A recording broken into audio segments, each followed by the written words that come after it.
안녕하세요. 연구쌤입니다. 이번 시간에는 전기력선과 전속에 대해서 한번 비교를 하고 정리를 해보도록 하겠습니다.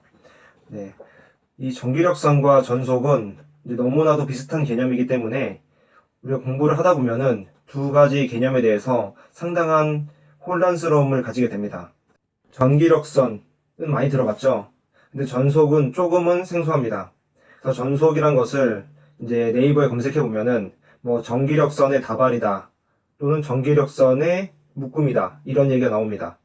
그러면은 전기력선이 뭐 5개면은 전속이고 10개면 전속이고 그런 얘기인가 하는 생각이 들죠. 그래서 저도 공부할 때 참 이 부분이 헷갈렸습니다.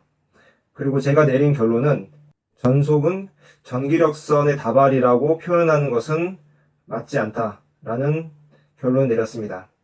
네, 한번 같이 보도록 할까요? 일단 전기력선과 전속 모두 이제 눈에 보이지 않는 전기력을 나타내기 위한 가상의 선입니다. 그리고 전속의 특징과 전기력선의 특징은 같다고 봐도 무방합니다. 전기력선 같은 경우는 특별한 기호를 사용하지 않고요. 전속은 이제 푸사이라고 하는 삼지창 모양의 기호를 사용합니다.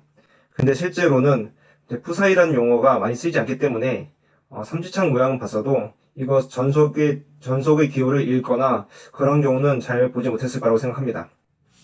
어쨌든 전기력선과 전속은 눈에 보이지 않는 전기력을 나타내기 위한 가상의 선이다 라는 겁니다. 그럼 차이점을 한번 볼까요?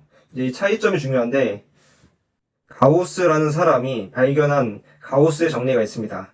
이 가우스의 정리가 무엇이냐면 Q쿨롱의 전하가 구 안에 있을 때 이 Q쿨롱의 전하에 의해서 외부로 전기력선이 발산을 하게 됩니다.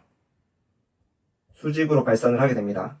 근데 그 전기력선의 총수가 입실론분의 Q개라는 겁니다. 여기서 입실론이란 것은 유전율을 말하는 거죠.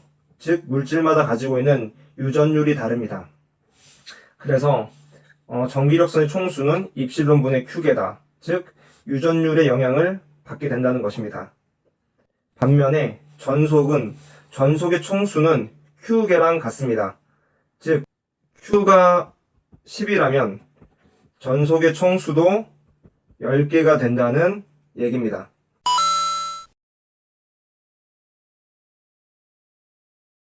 여기서는 입실론이 없죠. 그렇단 말은 매질의 영향을 받지 않는다는 얘기입니다. 이 전기력선과 전속의 확실한 차이점이죠. 전기력선 공식에는 입실론이 들어가고 전속의 공식에는 입실론이 들어가지 않습니다.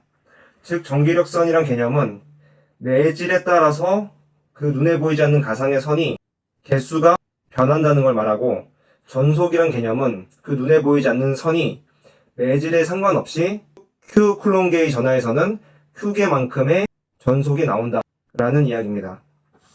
이것이 가장 큰 차이점인데요. 여기서 파생되는 개념들을 한번 보도록 하겠습니다.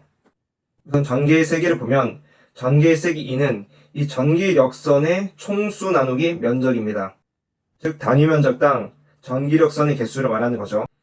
예를 들어 5m 제곱의 면적 안에 전기력선 100개가 균등하게 분포해 있다면 전개의 세기는 20V/m가 되는 겁니다. 즉 단위 면적당 전기력선의 개수가 전개의 세기가 되는 거죠. 그리고 전속에서는 또 전속밀도라는 게 있습니다. 많이 들어보셨죠? 전속밀도는. 이 전속밀도라는 것은 전속의 총수 나누기 면적입니다.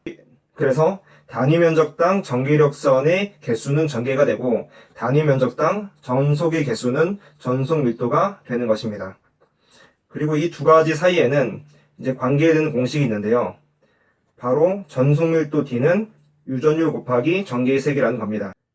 또는 전개의 세기는 전속밀도 나누기 유전율이 되기도 하고요. 이것은 위에서 봤던 전기력선의 총수와 전속의 총수에서 전속의 총수에 유전율을 나눈 것이 전기력선의 총수가 되고 전기력선의 총수에 유전율을 곱한 것이 전속의 총수가 되기 때문에 이러한 공식이 유도됩니다. 공부를 하다 보면은 이 전기력선과 전속이 정말 헷갈린데 이번 기회에 정확하게 이해하셨기를 바랍니다.